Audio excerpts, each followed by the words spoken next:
Bonjour à tous, Idi Moubarak. Bienvenue à notre session en live de Jet Africa. Aujourd'hui, on va parler des services et outils de Jet Africa pour le suivi des objectifs de développement durable. Je m'appelle Joseph Tuchimire. Je suis chargé d'engagement des utilisateurs au sein du programme Digital Africa.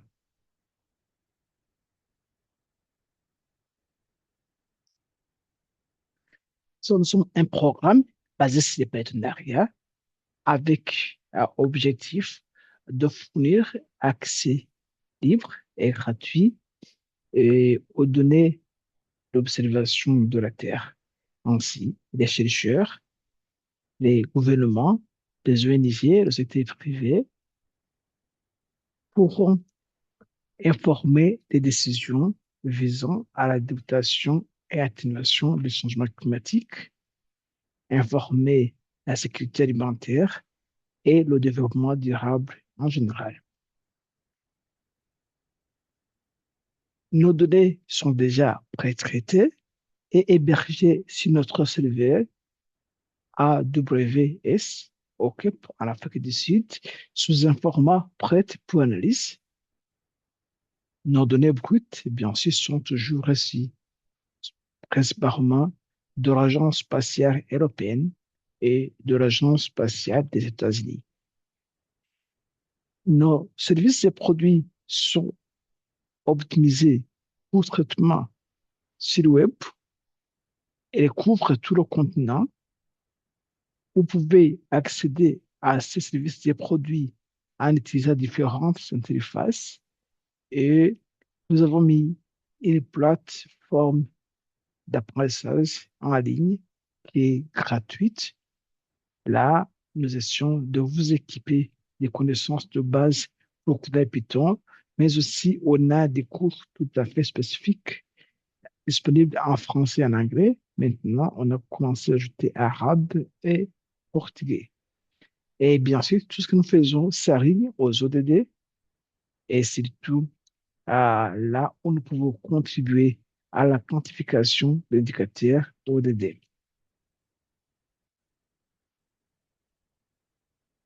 Nous commençons toujours par l'identification des besoins des utilisateurs, la collaboration avec les communautés diversifiées des développeurs, des experts, des partenaires sur le terrain et des utilisateurs. Et nous contribuons toujours au renforcement des capacités et nous co-développons des applications adaptées d'abord au niveau continental, mais aussi au niveau local. Nous utilisons l'approche Open Data Cube, c'est-à-dire que c'est une technologie qui nous permet de lancer nos analyses uniquement pour notre zone d'étude. Il suffit de spécifier les limites de cette zone. Et bien sûr, on a vu pas mal de flux de travail bien détaillés qui visent à informer différentes décisions sur le continent africain. Nos cartes, c'est tout à fait interactif. Vous pouvez explorer les données qui sont là. Vous pouvez faire des détections de changement. Vous me créez un lien interactif qui est partageable euh, avec votre équipe. Mais bien sûr, il n'y a pas de statistiques bien détaillées. Quant à la sandbox, qui est basée sur Code Python, c'est très robuste. Ça permet de lancer des analyses sur cloud. Vous mettez les données brutes et les intégrer avec vos données propres à vous sur vos PC. Mais la sandbox vous permet de générer des cartes, des statistiques sur le tableau graphique et vous aussi exploiter des données des résultats ou bien des données de sortie. Et nous savons que beaucoup de gens préfèrent utiliser le logiciel SIG, comme ArcGIS et QGIS. C'est pourquoi aussi on a développé une approche qui vous permet d'exploiter nos données en utilisant vos plateformes ou bien logiciels qui vous semblent assez faciles à manipuler. La plateforme d'apprentissage en ligne, bien sûr, c'est très important parce qu'on a identifié le gap des capacités au niveau continental. Alors, quand on parle d'objectifs de développement durable, comme vous le savez, ce sont 17 objectifs mondiaux qui ont été adoptés en septembre 2015 par les États membres des Nations Unies. Alors, c'est intégré au programme et de l'agenda 2030 et ça vise à éradiquer la pauvreté, améliorer la santé et l'éducation, réduire les inégalités, concevoir des villes durables, soutenir la croissance économique, tout en étant contre les changements climatiques. Et bien sûr, tout doit être tout à fait inclusif. Alors, on a une cible spécifique et on a euh, 244 indicateurs, bien sûr, alignés à ces cibles spécifiques. Donc, vous voyez, l'objectif 17, ça exige les partenariats, mais bien sûr, l'Africa va contribuer aux objectifs dont les indicateurs peuvent être calculés en utilisant les observations de la Terre. Alors, ça doit être une approche fondée euh, sur les données probantes. Il faudra avoir des moyens pour mesurer, à suivre et rendre compte des progrès accomplis parce que tout objectif doit être suivi. Il doit toujours avoir des mesures de suivi et évolution. Et la même chose s'applique pour les autres dés. Les données d'observation de la Terre, euh, principalement les images satellitaires, qui couvrent bien sûr et du grand étendu, les données de drone. Ces données sont indispensables pour mesurer avec précision l'évolution des indicateurs des ODD et de l'ONU. Ah, bien sûr, ça constitue un outil essentiel pour l'évaluation des informations requises à de nombreux indicateurs ODD. Ah, bien sûr, ces données sont moins chères et parce que on peut les acquérir à toutes les échelles et les informations qu'on peut en déduire sont très diversifiées. L'Initiative Africa a décidé d'héberger pas mal d'observations de la Terre. On a développé des flux de travail à travers Notebook qui peuvent être utilisés pour la quantification des indicateurs ODD ou bien pour informer différentes décisions sur le contenu. Alors, par exemple, euh, on a euh, l'objectif 6 qui traite de l'eau propre et assainissement, où on a l'indicateur 6.6.2 qui parle de proposition des plans d'eau présentant une bonne qualité d'eau. Là, on peut suivre la qualité d'eau en utilisant la concentration de chlorophylle, l'indice de chlorophylle pas déformé ou bien on peut utiliser l'indice de sédimentation et ainsi de suite. On a euh, l'évolution de l'efficacité d'utilisation de l'eau au fil du temps, c'est indicateur 6.4.1, où on peut utiliser ces données au rapport pour le suivi de cette consommation des eaux, surtout dans des zones irriguées, stress hydrique, évolution de l'étendue des écosystèmes aquatiques. Diafrica a toujours développé pas mal d'outils qui nous permettent de suivre et ou bien de contribuer à chacun de ces indicateurs. Par exemple, ça c'est notre produit qu'on appelle l'observation des eaux à partir de l'espace. Vous voyez, pour notre lac Lobosat, on avait comparé euh, 2084 jusqu'en 2022. Vous voyez que il semble que le lac est en train de, de, de se réduire en étendue. Bien sûr, c'est dû au changement climatique. Ici, le lac Balingo, qui a toujours, qui a récemment connu des inondations, et bien sûr, qui a affecté et l'étendue des eaux, mais aussi la végétation limitrophe, mais aussi la biodiversité, c'est une girafe ici au milieu, et ça peut être aussi, ça a été un outil pour informer la gestion de la biodiversité dans la région, mais aussi comment les changements climatiques affectent la dynamique des eaux continentales dans notre région. Ça, c'est le réservoir de Musinga au Kenya. Et là, on a suivi euh, ce lac et en comparant, on avait vu que il y avait des zones qui ont été touchées par l'inondation et à- au mois de juin 2024 et par rapport au mois de mars et avril.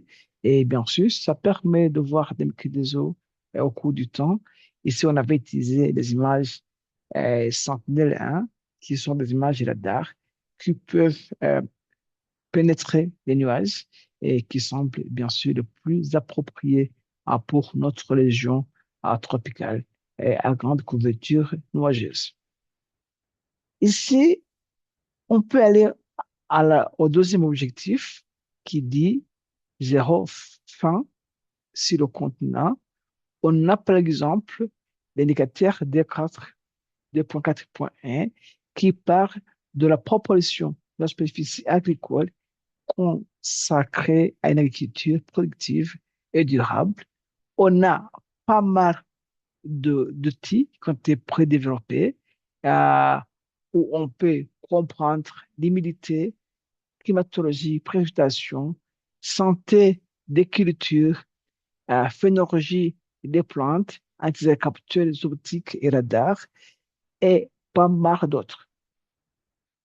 Par exemple, ça c'est ici on peut générer, on a développé un autre outil qui permet de générer les signatures spectrales et des différents polygones des mêmes champs. Et si ça ne va pas dans la même direction, si, alors il faudra aller vérifier sur le terrain. Ou bien les pratiques agricoles n'ont pas été respectées, ou bien on n'a pas utilisé les intrants agricoles adéquats, ou bien il y a eu stress hydrique, ou bien il y a eu peste, les plantes ont été détruites. C'est pourquoi on peut informer ou créer des alertes pour le cultivateur qu'il puisse intervenir à temps. Ici aussi, en comparant, on peut générer euh, des graphiques et des cartes qui montrent la phénologie des cultures en utilisant les capteurs euh, optiques, ça c'est une liste de végétation pas différente numérisée, ou bien les capteurs radar, on dit des listes de végétation radar. Ici, on avait comparé l'année 2019 à 2020 et vous voyez que le commencement de la saison, quand l'individu atteint le niveau maximal et à la fin de la saison, à la naissance, vous voyez que nos saisons se complètent plus ou moins de la même façon quand on utilise euh, les images optiques et radar. Si ça ne va pas juste par la réalité, ou bien il y a eu changement de culture, il y a eu instabilité de variété de saison, et, par exemple, le pluie erratique qui vont causer que les gens ne puissent pas s'aimer à temps. Et ensuite, c'est toujours très important de voir des terrains pour comprendre la réalité là derrière. L'autre chose est que on peut comprendre la dynamique et de nos terrains ou bien de terres cultivées, euh, la verdure qui est synthétisée à une végétation pas différente de marzé, des anomalies de la végétation. On peut comprendre la phénologie en général mais aussi on peut comprendre la pluviosité et les anomalies de pluviosité sur nos zones cultivées dans nos régions. Et ça serait une très simple façon de visualiser ou bien déformer les décideurs euh, dans le domaine de l'agriculture ou bien de la sécurité alimentaire. Ici, par exemple, l'objectif 9, là, qui vise à la construction des infrastructures résilientes, et, par exemple, l'indicateur 9.1.1, on dit à proportion de la population rurale vivant à moins de 2 km d'un établissement toute saison. On a plusieurs notebooks, cartographie des zones urbaines, cartographie des passions de terre, indice d'urbanisation, changement d'étendue urbaine. Par exemple, ici, on peut utiliser l'indice de surface bâtie pour comprendre la dynamique d'une ville. Ça, c'était le cas de Windhoek. En Namibie, on avait comparé 2017 à 2020, on utilisait les images centenaires 2, et vous voyez que la ville s'est accrue d'à peu près euh, 16 km² pour une période de 4 ans environ. Et imaginez ce qui va arriver au fil du temps.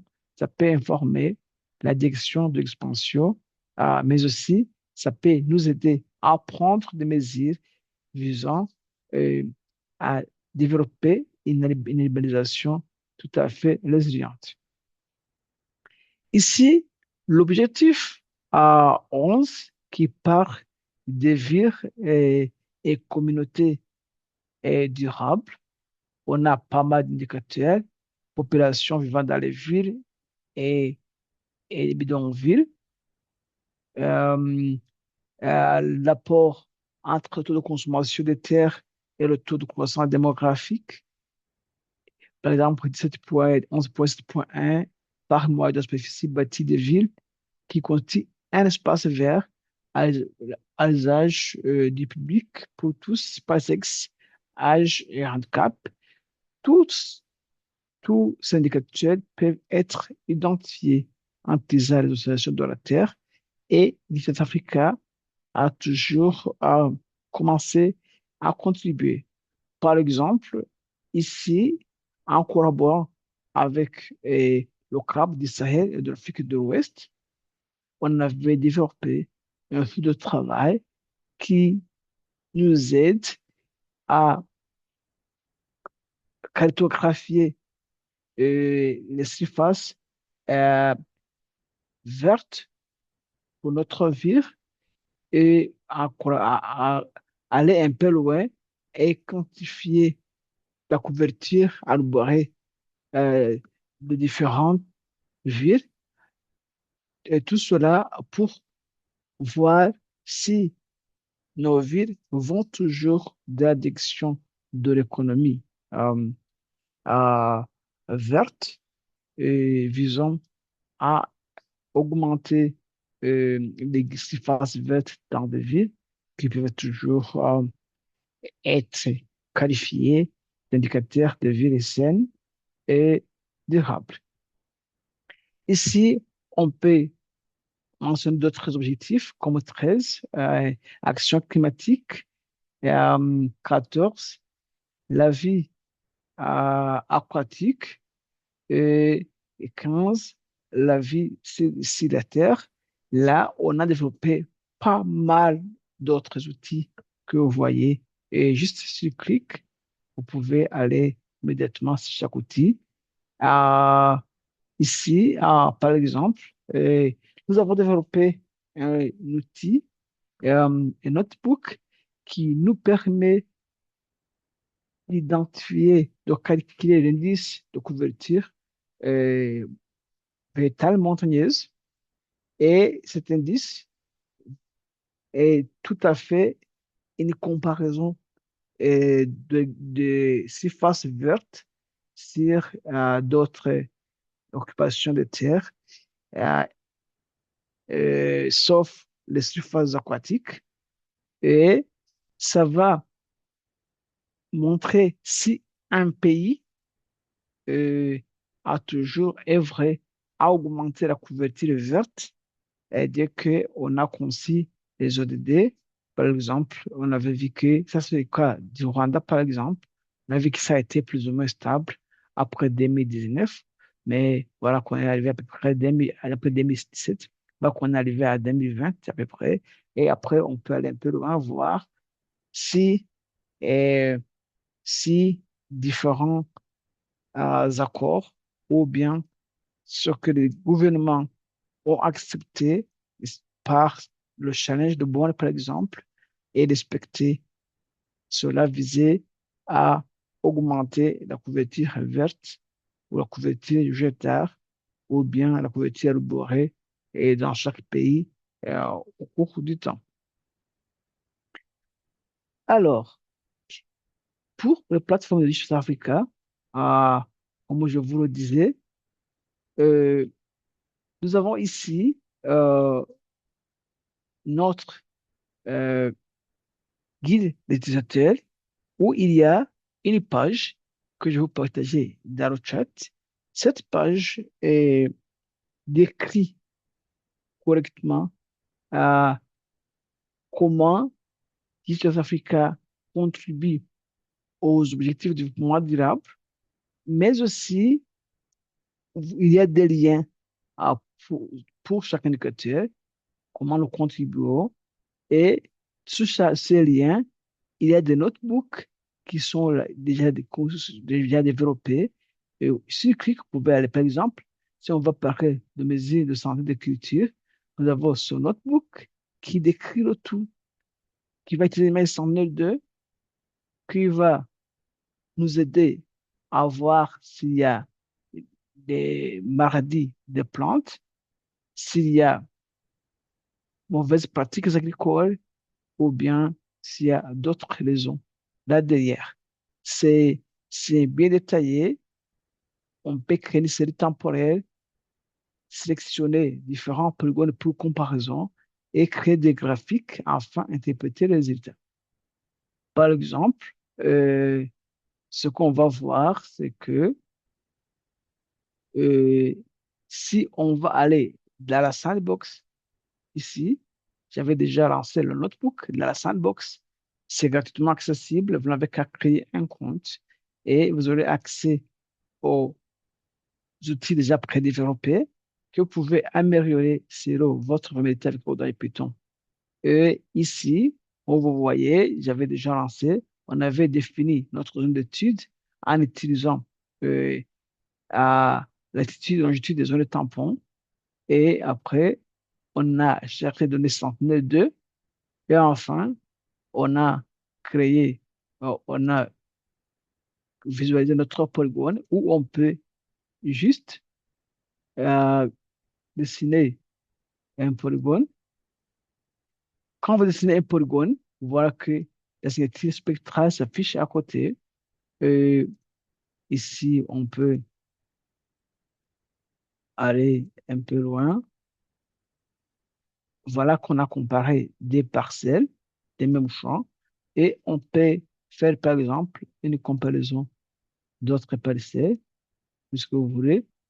Voilà, dis-moi, vous voyez que la tendance reste la même pour nos polygones. Ici, on a pas mal d'autres notebooks. Et dans la sandbox, on a actuellement plus de 165, après 177, 170 notebooks qui sont gratuitement accessibles, qui peuvent vous aider à, à, à contribuer à la quantification des ODD. Et nous avons aussi les cas d'application. Ici, les cas d'application, et on a pas mal de cas d'application de gens qui ont travaillé sur différents notebooks, qui ont fait différentes études et ont voulu partager et le matériel et que nous pouvons ou bien adapter ou bien dupliquer euh, selon les réalités locales de notre étude ici sur le continent, même en dehors du continent.